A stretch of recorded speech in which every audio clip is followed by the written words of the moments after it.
Kurt looked at the woman across the table. She was toned and athletic. While her clothes looked form-fitting, it had a dozen enchanted daggers. He knew. He sold them to her. One of the many things he had sold her in the past few years. Something he didn't sell her was that candle that she set on the table. Humid air blew off it once she had lit it.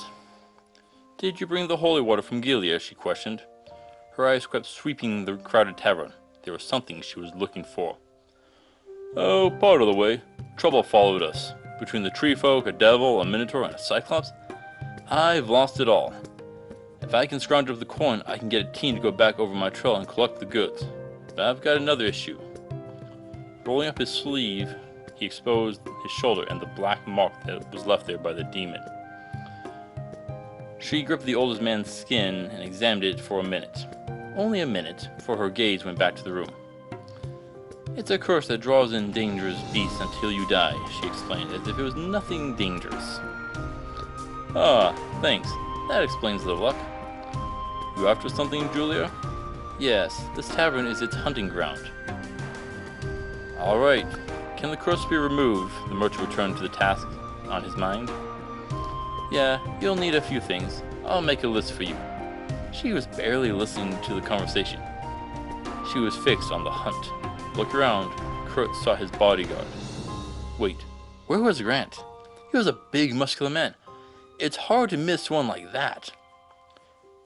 Grant was talking to that pretty girl that was at their table. Oh, there she is. The petite woman was wrapped around the muscular man's arms. She almost seemed to sparkle as she guided her prize out of the tavern. "You dog," Kurt chuckled to himself as the two slipped out the door. "I wish you would have told me where they're going. Now I'm going to have to track them down later." "Who's that?" Julia asked, with her eyes wide. Like arrows, they bore in on Grant and the girl with him. "Oh, he's my man, good and loyal. My target is with him." "Oh." But the woman never heard Kurt's word. She took off in a flash after the two, with Kurt hobbling on her tail. They burst into the open street. By the light of the lanterns, Kurt watched Grant and the girl slip into an alleyway. "Stop right there, Succubus," Julia commanded. The girl stopped dead in her tracks. Grant looked back, but his eyes were glazed over, unfocused. Something was wrong. At a whispered word from the girl, Grant drew his sword and charged. Julia barely evaded the massive blade as she rolled sideways and whipped out her daggers. There was no way around it. She could never match the mercenary's brute strength. If he struck her with that sword, even if she caught it with her daggers, then Julia would die. Kurt looked down the alley at the girl. No, not a girl. Any beauty she once had was gone. She was a monster. Black wings sprouted from her back as horns emerged from her head. She glared at the fat man with eyes that burned a vicious red.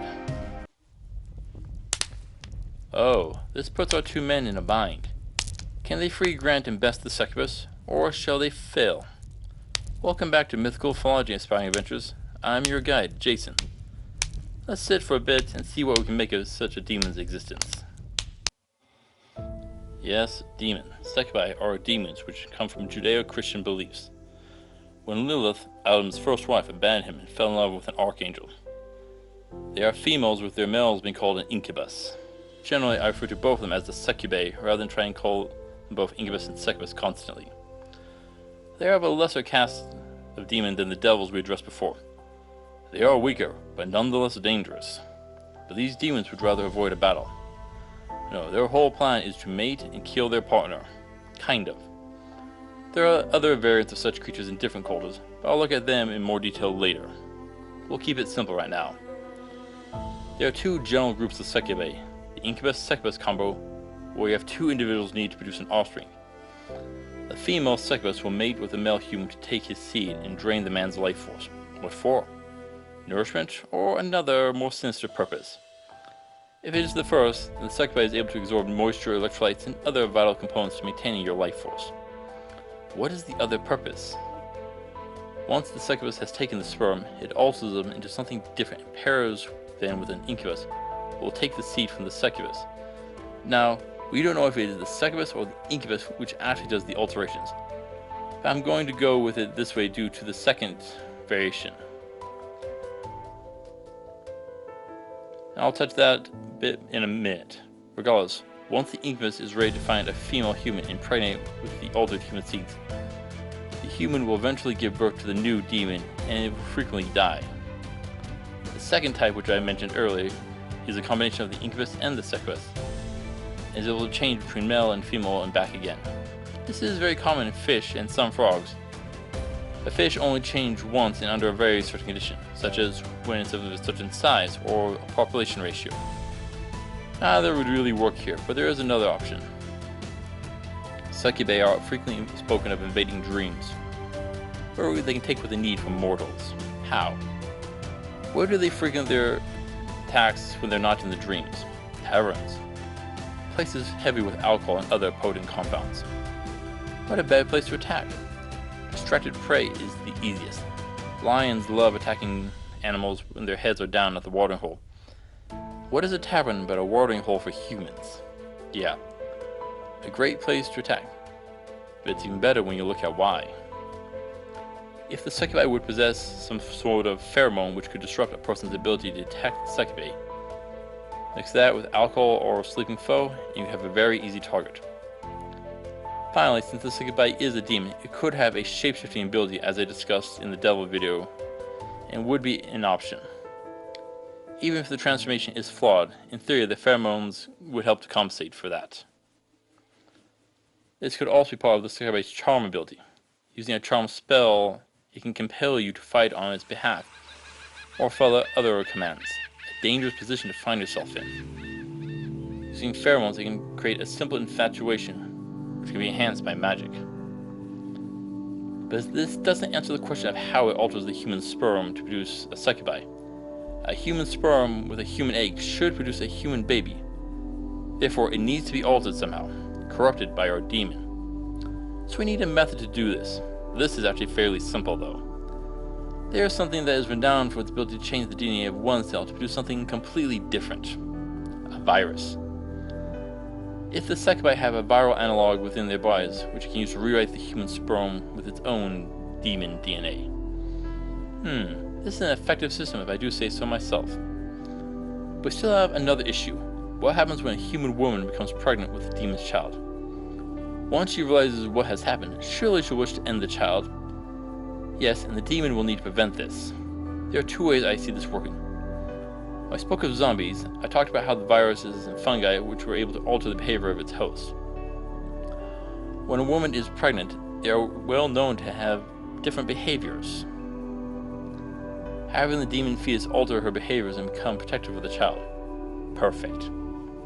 Well, not for the woman, but for the second baby. The second is the development. After the mother gives birth, she will return to normal eventually, and should turn on the child, assuming that she didn't die. Either the demon will need to rescue their offspring quickly, or the mother will need to protect it for a time if she doesn't die in childbirth. We can look to birds who try something similar to figure out a plan. Yes, birds of earth do this, particularly the brown-headed cowbird. I'm sure you've heard of it. It will lay its eggs in another bird's nest and let them raise it. The cowbird chicks hatch earlier and grow much faster than the other birds do, and will trick the parents into caring for it for a bit. Succubi should do this as well. If their offspring mature quickly, it will allow it to escape the mother's care. If it drains the mother's life in birth, or is born more developed than human, it should be good as well. First off, the succubi doesn't want to fight you. Neither should you want to fight it. You'll want to lure it into a trap. This is where knowing which type you are after is important. If it is the Succubus-Incubus variant, it will only be after either a man or a woman. If it is one where its gender varies, it will go after a man first and then the female afterwards. You'll want to try and predict its targets. So let's avoid a fight and set up the trap. Predict who it will go for and pick a party member to be bait. I hate playing the bait. It's dangerous and there's no other way around it. If you're the bait, you'll head to the Succubi's hunting ground. If it's a tavern, you'll go there. Find a spot and go alone. Yes, alone. Think about adventure. When you see someone beautiful, attractive, are you more likely to approach them when they are alone or in a group? Alone, definitely. It's much less terrifying. This is true for our demons as well, especially when they want to minimize witnesses. In rare occasions, the Succubus may attempt to hide in high-class society and pretend to be a suitor. These ones will play the long game and be harder to track down. They may occasionally go down to taverns to feed on other people. These ones are more difficult. But if you're the bait, you aren't alone. Sure, you'll be sitting at the table alone or on your stool, but you'll have backup. If you're fighting a succubus, put a man out as the bait, but have a table with 3 or 4 girls sitting back and watch. While one is watching, the others will be putting on a show of drinking and celebrating. Let them be ruckus and noisy. Let them be the noxious ones, just not so bad that they get thrown out. That would be bad. The one watching will focus on you, and the others will be used as cover. So, how will we know if the Succubus is approaching you? Well, you're looking for someone of irresistible beauty and charm. Someone you do not want to turn away. But by that point, you've already been snared by its charm spell and pheromones. And you'll be lured out before long. You won't be able to resist. There are ways to protect yourself from the charm and pheromones though. Covering your mouth or donning a mask to protect you is one way, but that would raise suspicion when you are the bait, and so only the guard unit should have them when the fight is ready. Potions and protective charms will also work here, but the Succubus may notice them and avoid you as well, so it's a double-edged sword. When the bait has been lured off, the guard unit needs to follow. Don't let the Succubus out of your sight, or you'll lose your party member. Here's the gamble you'll need to take. Are you sure that the target you're after is the Succubus? Or is it just a human who thinks they've gotten lucky? You can't just open fire and snipe the Succubus. Not without being sure. If you got a detect demon spell, perfect. Use it. But if not, could you use holy water and disperse it into the air with light, wind, or mist spells? If you try this, the demon skin should burn, but not injure a human. I would make the concentration of holy water to be a little on the weak side. Just enough to reveal the demon, but not alert it to what is going on.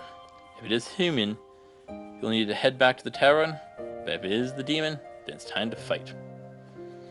Problem 1. That damn charm spell is probably all over your bait member. That means you'll always need to wait to dissemble that team member. Prepare a straining spell or trap for them ahead of time. If not, rig a sleep potion or spell to disable them. The last thing you want to do is kill your friend. So, if you can, get your snipers and spellcasters to ambush the Succubus before engaging it. A demon is a demon, and I like avoiding fights. Use holy and nature magic and fuse your arrows with it as well. Take it out fast. If not, employ assassination techniques. You are in a city where people happen to be. Perfect cover for an assassin. Have someone move ahead of the Succubus, and then stumble into it like a drunken fool, and slip a holy dagger into its chest. But that's going to go wrong at some point, right? When has any of your plans gone off without a hitch? Never. If not rare for me. So now, you've got to fight. Handle it as if it was any other demon. Cut up with your sharp blades and smash its bones with your heavy mace. But you'll finish it off, I'm sure. Don't let the Succubus catch you off guard. Put the fight on your terms. Prepare ahead of it. Bring the right party members, and you can take it out without an issue. Still, the Succubus is dangerous, and I have to give it a 6 out of 10 for difficulty. Good luck, adventurers. Like most demons, using their bodies as a resource is questionable with Succubus. Most scholars will pay for their remains, however. Still, their blood can be used in some potions. Some are more questionable, but there is an issue. Have you ever wondered if you have the strength of will to resist the call of a Succubus? Yes, this is possible. Those who can do it are very rare, however. So what does it mean to resist a Succubus? They are demons, and doing such can have a benefit. I have never tried this gamble before, nor will I ever be willing to take it. But if you dare and succeed at resisting the Succubus, I've heard tales that it will bequeath great power unto you. What powers? This is rumored to be one of the ways a person can be turned into a pure-blooded vampire. There are a few other tales of powers being bestowed, but this is the most extreme case I have heard yet. Is that power worth the risk? That is something you'll need to decide. Do you even have the strength of will to attempt it? Or will your base desires take hold, be your downfall? Succubus may try a long courting option and get gifts from the suitors.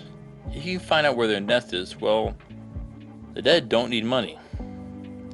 Yet, can you recruit a demon to your ranks, add it to your party? A spell to bind it to your command. It is certainly possible. It could also be a ploy to let your guard down, and then it could kill you. I've even met an organization which deployed a Succubus as an assassin. Very dangerous. Grant swung his heavy blade down at the nimble demon hunter.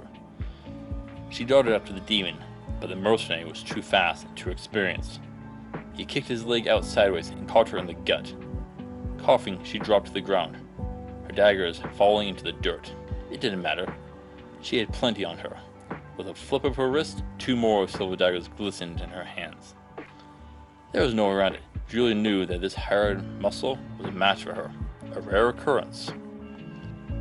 Come, a sweet voice beckoned Kurt. The merchant's head turned of its own volition to the source. It was like a song of the purest maiden.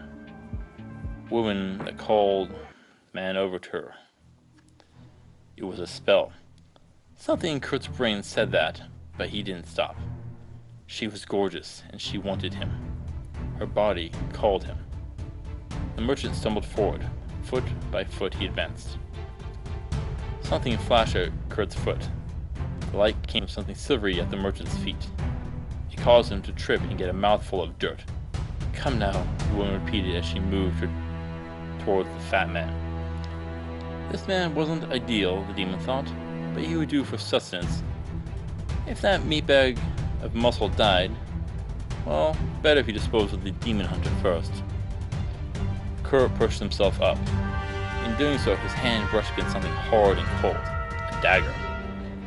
As soon as the merchant touched the holy enchanted dagger, his senses returned. The blessed steel cut through the demon's spell like a thread. Offering its hand to stand, Succubus eyed its prey with hunger and lust. There was no thought, only instinct in Kurt. In a fluid motion, Kurt plunged the blessed dagger into the demon's chest. An ear-piercing scream issued from its deformed mouth. Its elegant face twisted in agony before falling silent. Grant looked about in confusion as he regained his senses. Thank you, Kurt. Julia bowed her gratitude. Succubus are a curious foe. You'll need to prepare before the fight and bring it in on your terms. But I'm sure you can handle it. Thank you for watching Aspiring Adventures. Please return next week where we should be approaching the Chimera. Until then, safe travels.